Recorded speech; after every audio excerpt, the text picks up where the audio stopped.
ಓಂ ಶಾಂತಿ. ದಿನಾಂಕ ಆಗಿದೆ 9/1/2026. Great grand father ಅರ್ಥಾತ್ ಸರ್ವಧರ್ಮಪಿತರಿಗೂ ಆದಿಪಿತನು ಪ್ರಜಾಪಿತ ಬ್ರಹ್ಮನಾಗಿದ್ದಾರೆ. ಇವರ ಕರ್ತವ್ಯವನ್ನು ನೀವು ಮಕ್ಕಳೇ ತಿಳಿದುಕೊಂಡಿದ್ದೀರಿ. ಈ ಜನ್ಮದ ಯಾವುದೇ ವಿಕರ್ಮವನ್ನು ತಂದೆಯಿಂದ ಮುಚ್ಚಿಡಬೇಡಿ. ಶ್ರೀಮತದನುಸಾರ ಕರ್ಮ ಮಾಡಿ, ಆಗ ಪ್ರತಿ ಕರ್ಮ ಶ್ರೇಷ್ಠವಾಗುವುದು. ಎಲ್ಲವೂ ಕರ್ಮಗಳ ಮೇಲೆ ಅವಲಂಬಿತವಾಗಿದೆ. ಒಂದು ವೇಳೆ ಯಾವುದೇ ಪಾಪ ಕರ್ಮ ಮಾಡಿ ಅದನ್ನು ಮುಚ್ಚಿಟ್ಟರೆ ಅದಕ್ಕೆ 100ರಷ್ಟು ಶಿಕ್ಷೆಯಾಗುವುದು. ಪಾಪವು ವೃದ್ಧಿಯಾಗುತ್ತಾ ಇರುತ್ತದೆ. ತಂದೆಯೊಂದಿಗೆ ಬುದ್ಧಿಯೋಗವು ತುಂಡಾಗುತ್ತದೆ. ಈ ಕಣ್ಣುಗಳಿಂದ ಏನೆಲ್ಲವನ್ನು ನೋಡುತ್ತೀರೋ ಇದು ವಿನಾಶವಾಗಲಿದೆ. ಆತ್ಮವು ಅವಿನಾಶಿಯಾಗಿದೆ. ನಾವು ಆತ್ಮರು ಪೂರ್ಣ 84 ಜನ್ಮಗಳನ್ನು ತೆಗೆದುಕೊಂಡಿದ್ದೇವೆ. ಈಗ ಕರೆದುಕೊಂಡು ಹೋಗಲು ತಂದೆಯು ಬಂದಿದ್ದಾರೆ. ಹೊಸ ಪ್ರಪಂಚದಿಂದ ಹಳೆಯದು ಮತ್ತೆ ಹಳೆಯದರಿಂದ ಹೊಸ ಪ್ರಪಂಚ. ಈಗ ಈ ಚಕ್ರವು ಪೂರ್ಣವಾಗುತ್ತದೆ. ಮತ್ತೆ ಹೊಸ ಪ್ರಪಂಚದಲ್ಲಿ ನಾವು ಕೆಲವರೇ ದೇವತೆಗಳಿರುತ್ತೇವೆ, ಮನುಷ್ಯರಿರುವುದಿಲ್ಲ. ನಾವು ತಂದೆಯನ್ನು ನೆನಪು ಮಾಡುತ್ತಾ ಮಾಡುತ್ತಾ ಪವಿತ್ರರಾಗಿ ಬಿಡುತ್ತೇವೆ ಮತ್ತು ಪವಿತ್ರ ಪ್ರಪಂಚದಲ್ಲಿ ಬರುತ್ತೇವೆ. ಈ ಜ್ಞಾನವೂ ಸಹ ಈಗ ಪುರುಷೋತ್ತಮ ಸಂಗಮಯುಗದಲ್ಲಿ ನಿಮಗೆ ಸಿಗುತ್ತದೆ. ಈಗ ನೀವು ಮಕ್ಕಳಿಗೆ ಅಪಾರ ಖುಷಿಯಾಗಬೇಕು. ನಾವೀಗ 84 ಜನ್ಮಗಳ ಚಕ್ರವನ್ನು ಪೂರ್ಣ ಮಾಡಿದ್ದೇವೆ. ತಂದೆಯು ಕಲ್ಪಕಲ್ಪವೂ ಬರುತ್ತಾರೆ. ಮಾಯೆಯು ಬಹಳ ಕಠಿಣವಾಗಿದೆ, ಯಾರನ್ನೂ ಬಿಡುವುದಿಲ್ಲ. ಇದನ್ನು ತಂದೆಯು ಚೆನ್ನಾಗಿ ತಿಳಿದುಕೊಂಡಿದ್ದಾರೆ. ತಂದೆಯು ಅಂತರ್ಯಾಮಿ ಎಂದು ತಿಳಿದುಕೊಳ್ಳಬೇಡಿ. ಅವರಿಗೆ ಎಲ್ಲರ ಚಲನೆಯಿಂದಲೇ ಅರ್ಥವಾಗುತ್ತದೆ. ತಂದೆಯು ಮಕ್ಕಳಿಗೆ ಎಚ್ಚರಿಕೆ ನೀಡುತ್ತಾರೆ. ಮಕ್ಕಳೇ, ಮಾಯೆಯಿಂದ ಸಂಪಾಲನೆ ಮಾಡಿಕೊಳ್ಳಿ.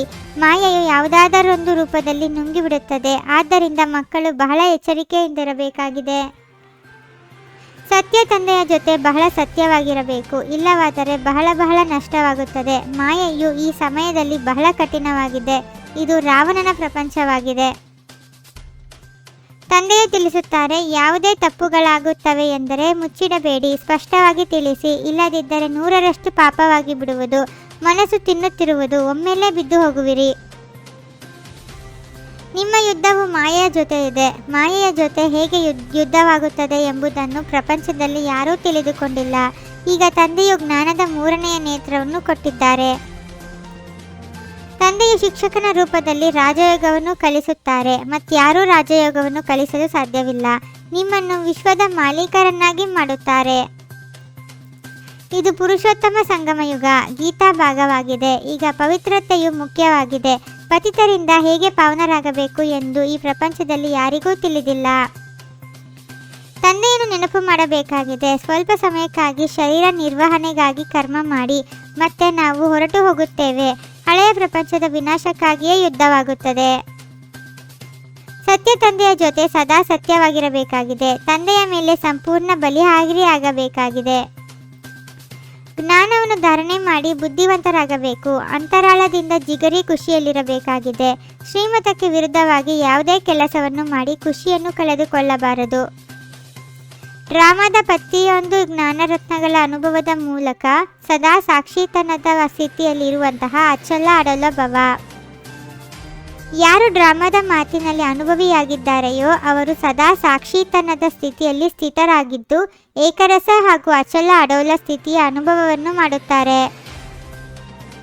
ಡ್ರಾಮಾದ ಮಾತಿನ ಅನುಭವಿ ಆತ್ಮನೆಂದಿಗೂ ಕೆಡುಕಿನಲ್ಲಿಯೂ ಕೆಡುಕನ್ನು ನೋಡದೆ ಒಳಿತನೇ ನೋಡುವನು. ಅರ್ಥಾತ್ ಸ್ವಕಲ್ಯಾಣದ ಮಾರ್ಗವು ಕಾಣಿಸುವುದು. ಆ ಕಲ್ಯಾಣದ ಖಾತೆಯು ಸಮಾಪ್ತಿಯಾಯಿತು.